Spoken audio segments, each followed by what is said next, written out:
Welcome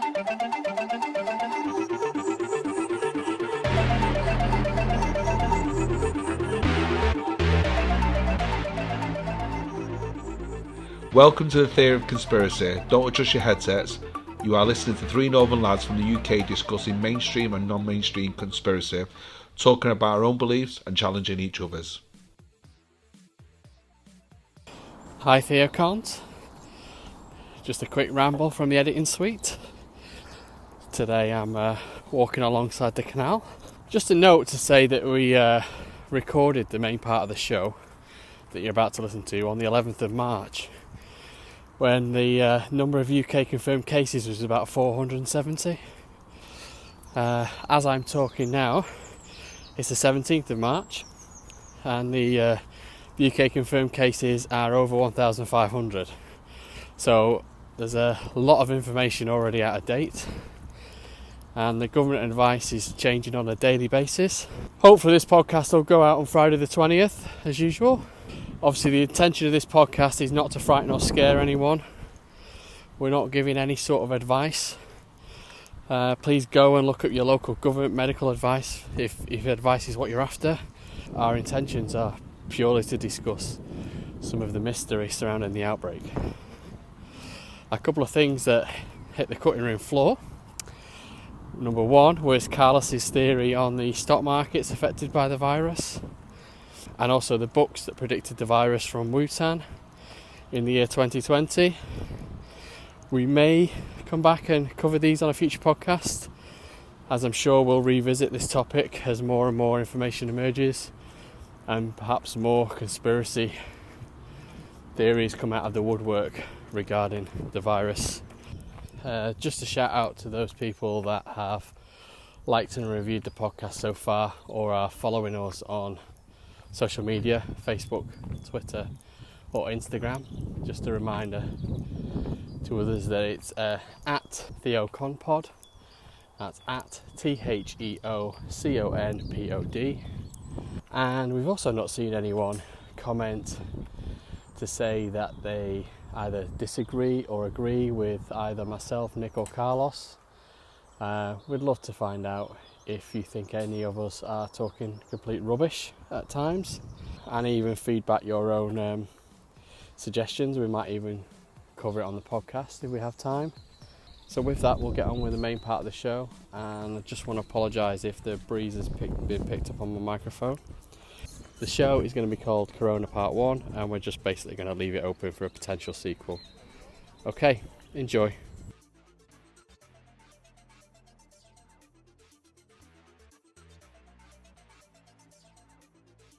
This is episode 4.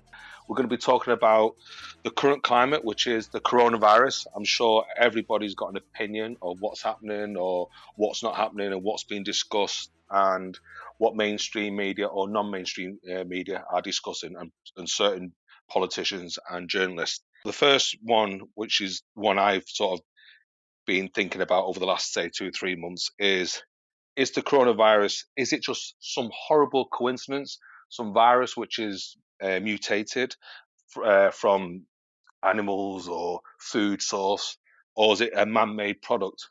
Because obviously Wuhan is known for having universities which deal and outsource biological weapons. So I've switched from both sides.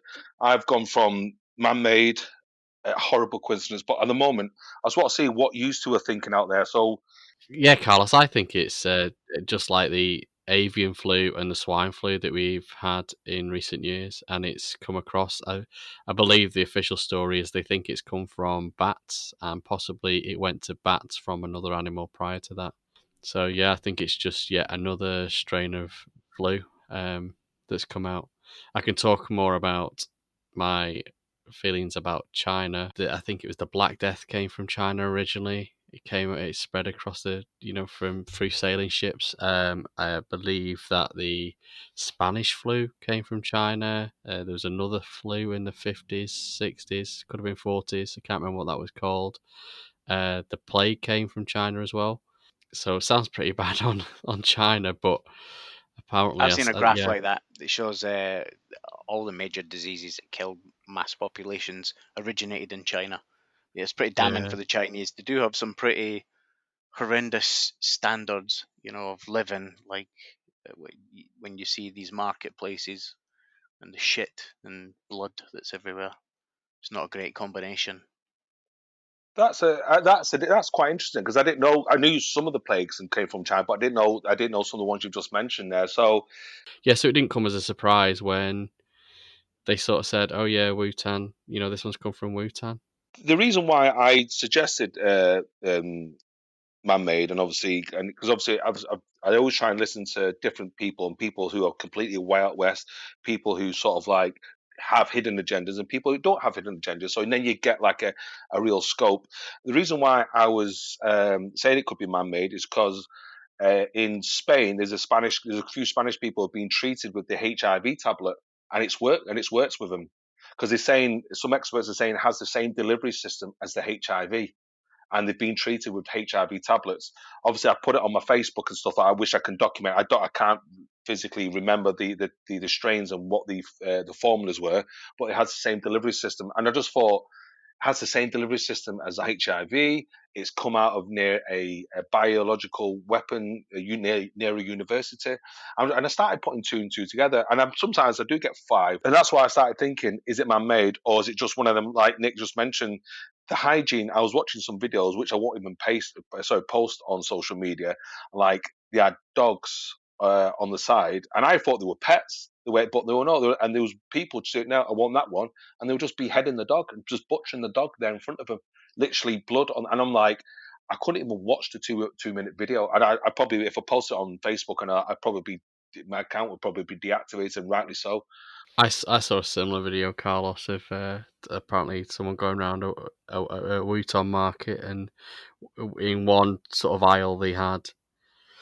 When I say market, it's one of these open air markets, but in one aisle of shops they had like fresh fruit and blah blah blah, and they literally they stepped through into the next aisle, and it was like a backstreet aisle, and there was just like dogs in cages that were alive, dogs hung up and strung up that had just been recently killed. But going back to your HIV link and the HIV drugs, I read up on this today as well. When people get treated for HIV, as far as I know, there's no known cure for HIV. But what There's a they guy do in the news today, man, just today, being cured. Like he's come out as being cured he's the second guy to be cured of HIV. it's pretty recent though, that, isn't it? So yeah, I'm not bang up to date with it, but as far as I'm aware, they pump you full. You're not just on one drug or one tablet. You're on like 10, 12, because with a virus like that, it affects your immune system. So they give you stuff to bolster your immune system and to prevent you from getting stuff like pneumonia because you are more prone to it.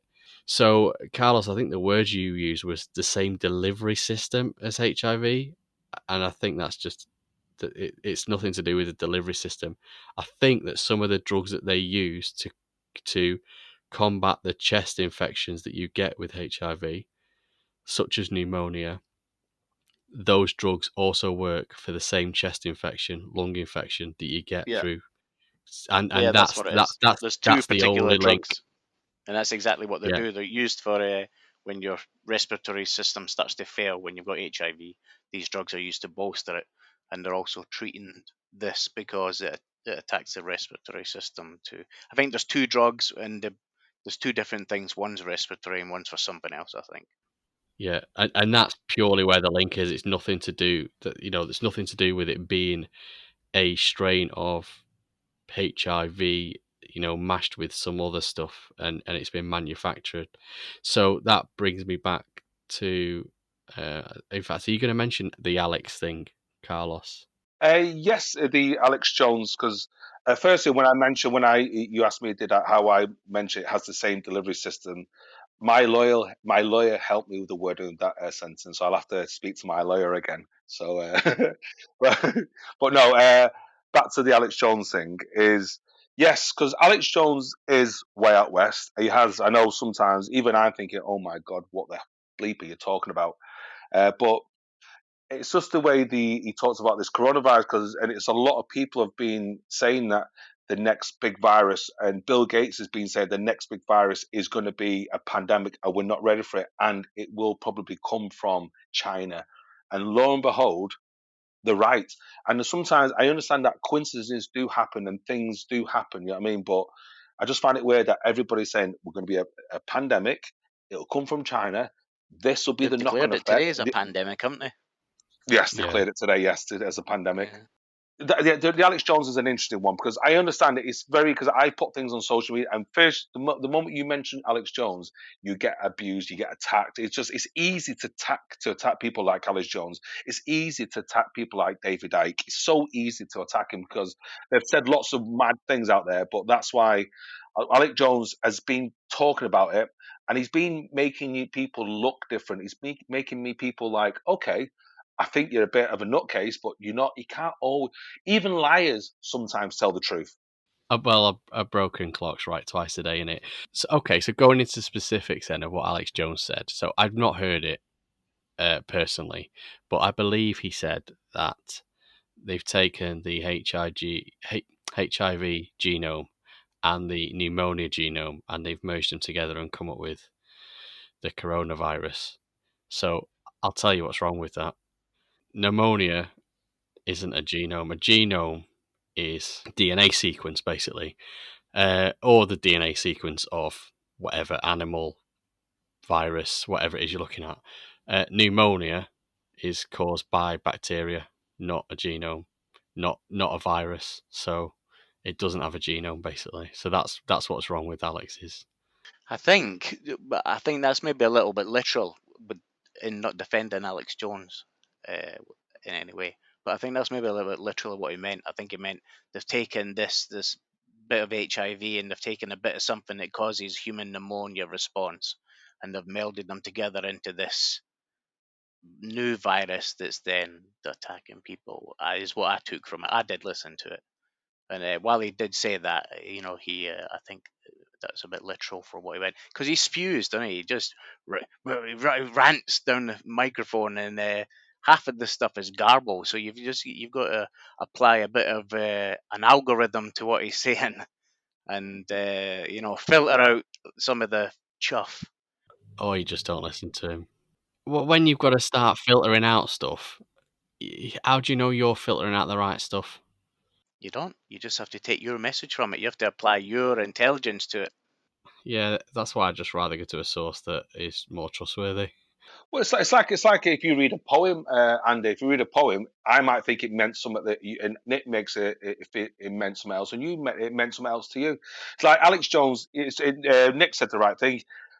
Sometimes you have to feel because he goes on. He'll mention World War II, then extraterrestrials, and then a virus, all in the same sentence, and you think he's trying to decipher it all. And then, but you sometimes you have to take key message. Yeah, sometimes the question you asked, perfectly good question. How do you know if you're getting the right message from it? But if somebody's putting it out there, maybe that's his trick. Maybe he's been silenced. I don't know if you know, Alex Jones, when he was going on record yesterday, talking about the coronavirus and going on his website, Alex Jones was arrested yesterday in Texas, arrested for DWI. I think that's driving under the influence. I think it is. So he Oh, was is that? arrested. He was arrested yesterday. So I got a message because as soon as he left the studios, he was arrested by the police, Did and it? Did he ring you to bail him out? he ran me. So a couple of people That's messaged me crazy. straight Why was he away. drinking on the job? No, he was at home. He was at home. He was arrested at home. So I don't know the Or do you full think they're ins and fitting outs. him up, Carlos? Well, maybe he's probably he's hitting the truth. Maybe he's hitting a nerve, and so like I just said, like Andy just used, a broken clock's right two times. So maybe this one's his sort of like his Concord moment. He's got it right, and when you got it right, because like it wasn't so long ago when countries were going, we've got it under control. We've got these. Or let's take Italy for example. Italy was saying we've got these towns under control. We've sealed these towns. Look at them now. They're absolutely the pandemic. They've just completely shut the whole country down. This is my thing with the coronavirus at the moment, is that these governments they've not got it under control. Even Johnson last week was on. I think I was watching it through Facebook or something, but he was on there with a panel of two experts, and they were basically, oh yeah, the numbers aren't high enough to do anything about it. So, well, how high do you want them to be? Because okay, we might only at the moment, at the time of recording, we've got something like around about 500, I believe, infected, but those 500 have probably all been in contact with 30 other people, and because of the incubation rate on this thing is like, I mean, they're saying self-isolate for 2 weeks, but there's been cases where it's been like 24 days. That's like that's over 3 weeks. So those 30 people that one person's become in contact with are also in contact with another 30 people and another 30 people and another 30 people. And they're just not doing anything about it because, oh, well, the numbers aren't high enough. We're in the 200s, we're in the 300s, whatever. It's like, you need to act now and just nip it in the bud.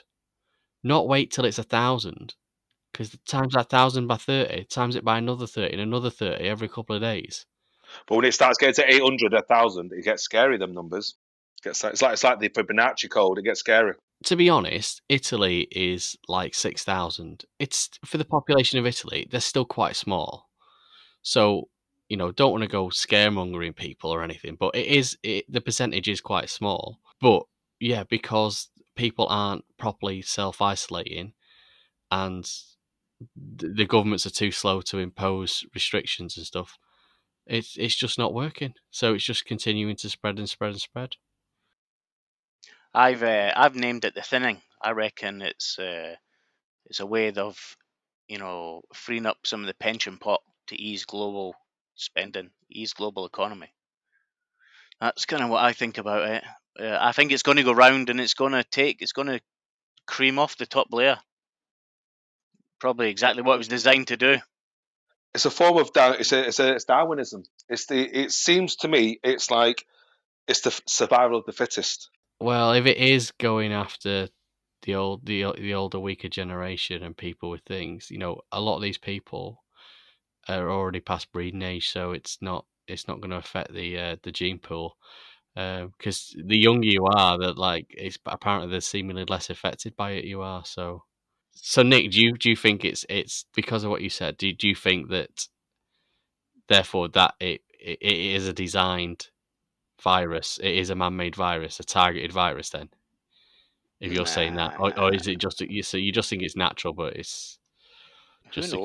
I coincidence? think it could be, all viruses are probably natural. They're all mutations of another virus, I guess. Like everything, it's kind of evolution of the virus. And I don't suppose that, there's probably a good chance that this thing was active in somebody's lab, and it's got in the local population. And then, over time, it's kind of got to where it was pretty quickly. So man-made, who knows? Deliberately spread about, who knows? I'm willing to give it the benefit of the doubt that it was an accident. It's escaped from a lab. But here's one for you. You talked about man-made. Because I've looked at things where it's only affecting the young and the old. Those are the two types of people that don't contribute to the economy. Your children don't work, or when I say children, I mean 8, 9 years old. The people in the 70s, 80s, they're retired. They're obviously taking resources from the economy. So the only people it wasn't affecting, people who go to work every single day, like us three. Like today, I probably spent say £15, £20 today. I've gotten a train. I've had say spent £5, £6 on my dinner and just bought a couple of drinks and stuff. So I spent £15 today. Say if you used to have spent £15, £20, that's just say 50, 60, £70 on the economy. But you times that across 10, 15 people, 10, 15 million people a day, that's contributing towards the economy. But can you imagine if us 20, 15 million didn't do that? The economy would be even worse. Like the Bank of England have took their interest rates down to 0.25. I can't remember the last time it was that. I can't remember. Can't remember. Yeah, they're calling Um, it Black Monday, aren't they? so it's scary. And there's another thing I was just going to say. Yeah, regarding man-made, the highest death rate. This is if it's to be believed. which we'll touch on other subjects, is China, 3,200 plus. The next highest is Italy. If I said to you, the country next door to China should have a huge death toll, would be Japan, you think, yeah. Do you know how many people have died in Japan as of maybe an hour ago? Go on. How many? Do you know? How many? 15. 15 people, and that's next door. So what have Japan done, or did Japan know about this? Yeah, don't let anybody in. Close the doors. It's just, and also Russia, technically the biggest country in the world, they shut their borders down. I think it's 2,000. Correct me if I'm wrong. 2,600 miles of border. They closed them down straight away, literally within overnight. Close them down. I think their mortality. Correct me if I'm wrong. I don't have their figures, but I think their mortality rate is single figures. Call it 9. Worst case scenario, it's probably less, but just call it 9. These countries are bordering China. So did they know something before the rest of the world? That leads us nicely on to the second segment of the podcast. Are the mainstream media hiding the truth behind the coronavirus? So are all these big companies like Fox News, BBC, RT, CNN, CNN, I should say, are they hiding the truth behind the coronavirus? So what's your thoughts on that, lads? Okay, I think UK wise, I've not really looked at any of the Fox News, CNN, and all that stuff. I've not looked at any of that. I think UK wise, the media are just doing anything to get as many column inches and as much airtime out of it as possible, like they do with every story they try and do. They're just milking it. Yeah, yeah. I'm lucky that I have not seen much mainstream media news. To be fair, Sky News headlines, a few of them. So I've got not a lot to compare it to, like Andy, and I think I see the numbers going up daily. Even multiple times a day. So I think they're telling us what they know. I don't know who's lying, but I don't feel particularly lied to at the moment. They're trying to keep a lid on it. Trying to keep everybody calm about it because it could easily go south.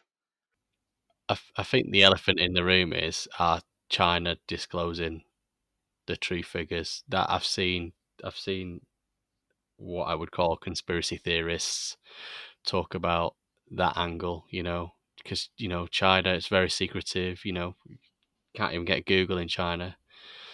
'Cause it's all restricted down. Therefore, what we see in the big picture. Again, I just don't know.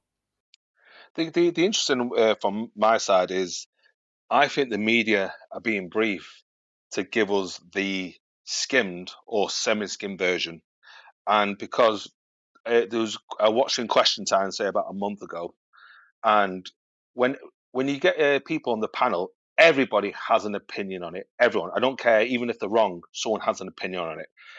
I think it was I can't remember it was about a month ago, and they were asking about the coronavirus. Every single panel member said, I don't know. It's not my field. Leave it to the experts. Yep, I don't know. Leave it to all 5 panel members said the same thing. I thought, never has anyone said no. I don't Was know. it So that means was that BBC, Carlos? that was BBC Question Time, correct? Yes. Right. So BBC, they're all about we've got to be equal on both sides. If we've They got should have an someone opinion for, though. yeah. They're always like, but they're always like, oh, if we've got someone for, we need someone against, and we need to have a balanced argument. However, I know countless examples where that is just bullshit. I was even contacted for a news piece about it was to do with the Manchester tolls when they were trying to implement them. What was it, 16, 15 years ago? Yes. Um, and they contacted me because I was quite vocal because I set up a website dedicating to not introducing road tolls around Manchester. They wanted me to go to basically have a conversation with someone that was for, someone from the government that wanted to impose it. And I went, well, I'm not the right person to be speaking out on the news. I've set this up as a one-man band because I feel strongly about the fact that we're doing it, and I'm just trying to just spread the word about it. And because they literally just wanted to get this other guy's point across. in this news article, this 5-minute news segment, they weren't really bothered about me. So they weren't bothered about my credentials. They're trying to convince me to come on the news. Exactly. Yeah, So but luckily I put them in contact with someone else that was a bit clued up and had actually won a couple of battles with some tolls. I can't remember if it was Wales. I think it was Wales, or maybe one in Scotland. And they contacted him through me because he'd been in contact with me because he'd seen my website and went, oh, blah blah. We just got talking. But it just goes to show that these so-called experts they get from both sides, when one of them's got a weak argument or when both of them have got weak arguments, it's because they're not talking to the right people. They grab people with, like, I literally had something like 5 hours notice. They contact me at dinner time to say, yeah. So you can got you no come time at all. can you come to Manchester, can you come to this location in Manchester and talk about it? And I was like, no, I'm in work, and I'm supposed to prepare and know what this guy's going to fire at me. Yeah. So it's Yeah. designed to Anyway, startle you.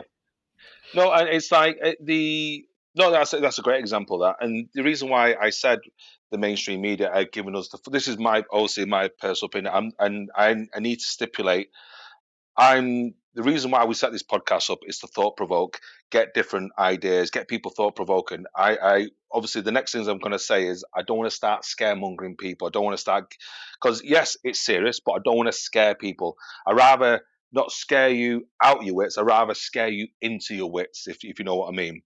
And the reason why I think the mainstream media are telling people the skim version, this is my personal opinion again, is because this is serious now. It's serious, and they don't want you to start panic buying water, toilet roll, hand sanitizers, X, Y, Z. So they still want you to go to work because there's some crazy stats there. If you take, I don't know about your personal situations, but if there's a lot of single parents out there who, if they take their children outside of school, they can't afford to live. They can't pay the rent. They can't pay the phone bills. They can't pay the food bills. They can't pay the council tax.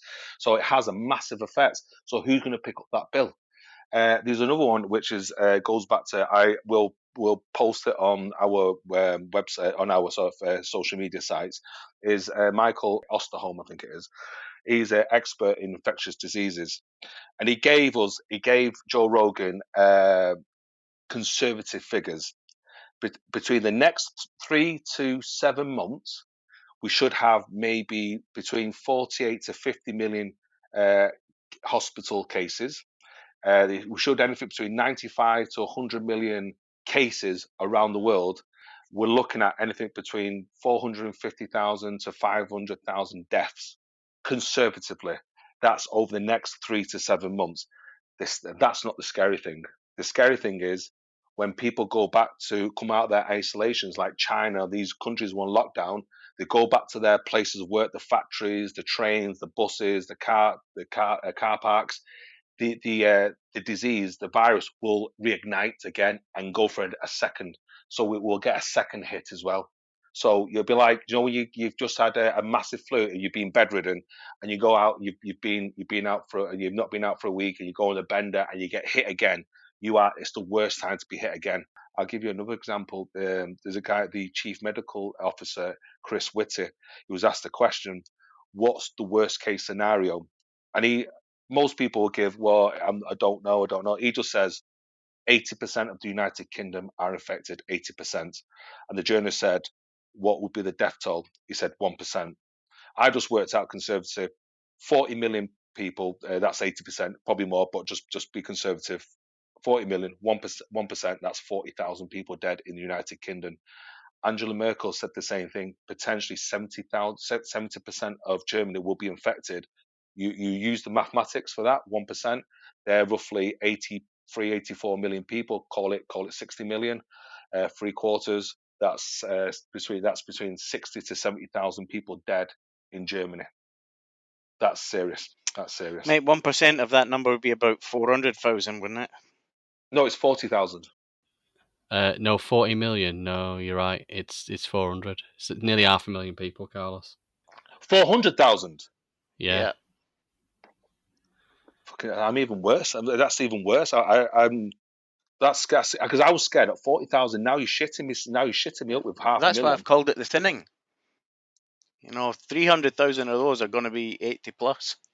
Well, you stunned me now because I just had it in my head last night, worked it out on pen and paper. Yeah. Just obviously at 3 o'clock in the Mate, morning. you'll be lucky. You'll be lucky if everybody makes it through to I'm next one of winter. these people where I hate being corrected, but I'm fucking gutted that you correct me on. I wish I was wrong. I wish I was 40,000. I was 40,000, 400,000. That's the laws of averages. You probably know most of those people. Some of them people who have lost their lives. The figures I heard is like even if it was as low as 50,000, which is slightly over what your original calculation was, Carlos. That is still enough so that pretty much everyone in the country could say, "Oh yeah, I know someone that died of that." Now you've mentioned the facts and figures, it's probably good to mention the fact that just it really annoys me, these people that keep going, "Oh, it's no worse than flu. It's no worse than flu. So many people die of flu every year," and it's absolute bollocks because this virus hasn't run its course, so you don't know the true numbers. And just the stats that are on the World Health Organization website, um, I I think they're actually higher than 1% at the moment. But it's just really annoys me when people say it's just as bad as flu, because if anyone says that and anyone listening to this says that, you just don't know what you're talking about. I'd like to echo that what Andy just said regarding Michael. Seriously, lads, when you get a chance, watch the point about it's an hour and a half. He says, "Flu, no, this virus is 10 to 15 times stronger than the flu." He said exactly what he says. Forget about it. Forget about it. Stop. It's not. Don't compare it to the flu. Don't compare it to the flu. He says this is the bit when it starts scary. He says we don't have a vaccine for it, and it's not coming quick neither. It's not coming quick. People conservative are saying anything between 12 to 18 months. He says we could have a vaccine tomorrow, but we'll end up killing people because we'll just be throwing things together in a bucket and just melding it together. But he says we don't have a vaccine and we just don't. The next one is a while back, about 2 or 3 years ago. Bill Gates was talking on TED Talks, talking about this 2015 it was, mate. 2015. 2050. Yeah, it was just 5 years ago then, and he was talking about the next pandemic. We won't be ready for it, and he says, we spend vast fortunes on military intel and military technology, but even if we spend a percentage of that on medicine and vaccines, we'll be ready, but we're not even ready. So the question is, why aren't we ready?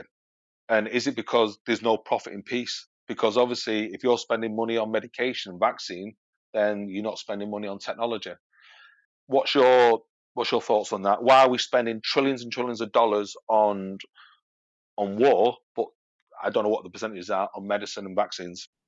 I think it's all just about immediate threat. So, while 2015 nothing much was going on in terms of virus wise, yet America's at constant attacks, both cyber attacks and terrorist attacks, whether they create some of themselves or whether they're from, you know, real terrorists is debatable for other podcasts, I'm sure.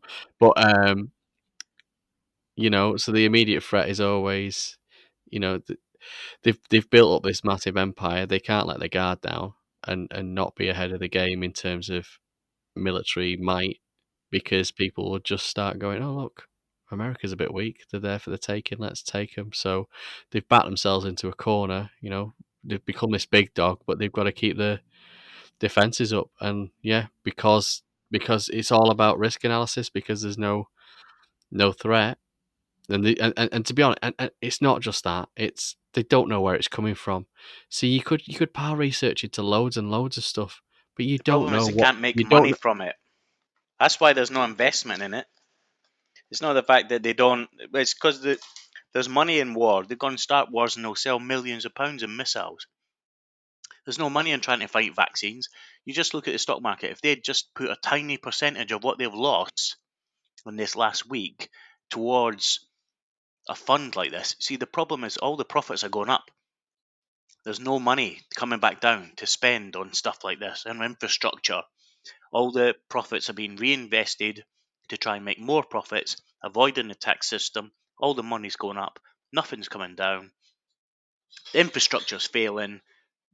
And there's just been no investment in pre-planning for an attack, a virus attack like this, quite simply because there's no money in it. Until hopefully this is a wake-up call, but it's not. This will disappear, or it'll bubble around the world for years to come, polishing off older people as it goes through different communities. And until the next one comes, we might never. This is going to be it. I mean, the 2015, Bill Gates said we need to get ready for it. They've done absolutely nothing in the last 5 years. I have no faith that in the next 5 years, when the next one comes, they will be any better prepared, even after this catastrophe.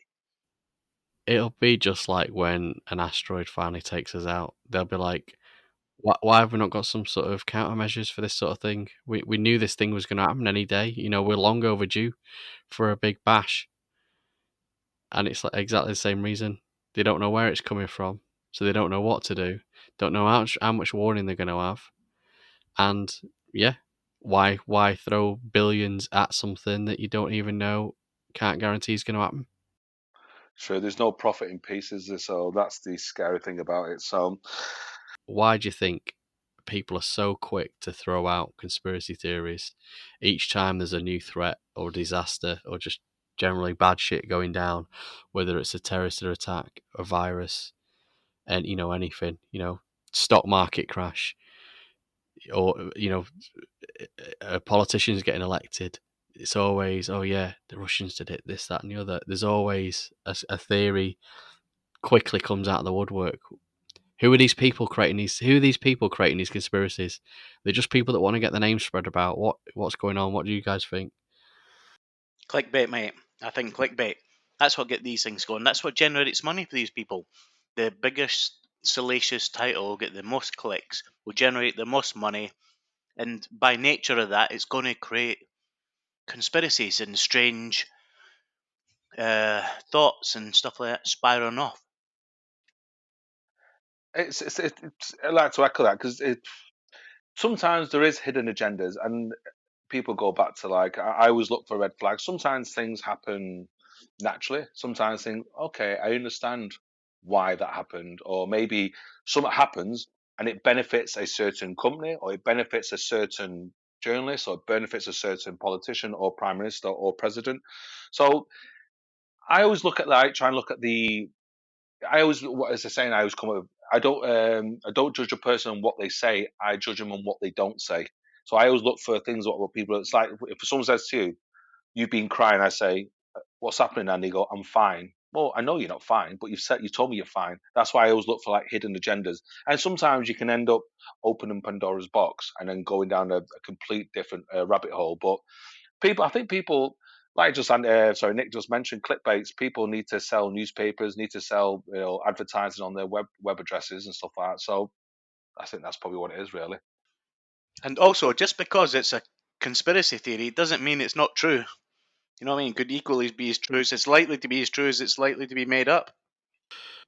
I can see why you're saying people might make this shit up, but why are the general public so quick to jump on it and believe in that conspiracy theory? I've got my own thoughts, but what do you two think? So I don't think people are quick to jump on. I think it's the few who do challenge the establishment, do challenge the elite people, because there's lots of people out there, and I think there's so obviously can't speak on behalf of everyone I know, but there's lots of people. Yeah, I believe what the Sun newspapers tell me. I believe what Fox News or the BBC or Sky News are telling me, or RT. They believe it.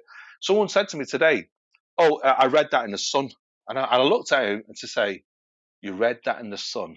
And I thought, I ended the conversation there. He believed it because he read it in the Sun. It's just the way they've been trained, mate. The way they've been trained in school, the way ever since like the 50s and 60s, the people knew they got a mind control goggle box in the living room of every home, and they've been training people how to absorb information and how to react to it, just like lab rats. So they know exactly what they're doing. When something bad happens, especially natural disasters and stuff, I think people don't want to believe that just bad things can happen for no reason whatsoever. They want to have someone to blame, and I think that's why people are quick to believe in stuff. Yeah, because religious people are actually saying this is an act of God, for all the bad things we've done and stuff like that. So obviously, I'm not believing that, but it's true what you're just saying. It's like people are beginning to sort of like say, yeah, this is an act of God, like the modern Sodom. I used it as a line, but someone was talking to it's like the modern day Sodom and Gomorrah. Carlos, but the way you said, I'm not believing that, sounded exactly like you fucking believed it. Stick around for some bloopers and sound bites taken out of context that didn't make the edit for this episode, and don't forget to like and subscribe. Panic! There's an interesting fact about cockroaches. If a human touches a cockroach, the cockroach immediately begins to bathe and wash itself. Do you know what? Do you know what the hissing noise is of a hissing cockroach? It's wings. Nah, it's farting. Oh, just like me. The only time I fart is when I'm aroused. That's it. So. Oh, that's too much. Both of that's too much information for my small brain. God likes me. I've done a lot of good things for God. Crazy times, brother. That's what I'll say about that. Crazy times. All three of us could perish. This could be our last podcast together. Oh, well, if it's me, you better onboard someone with editing skills. Yeah, probably another fellow fucking Nazi.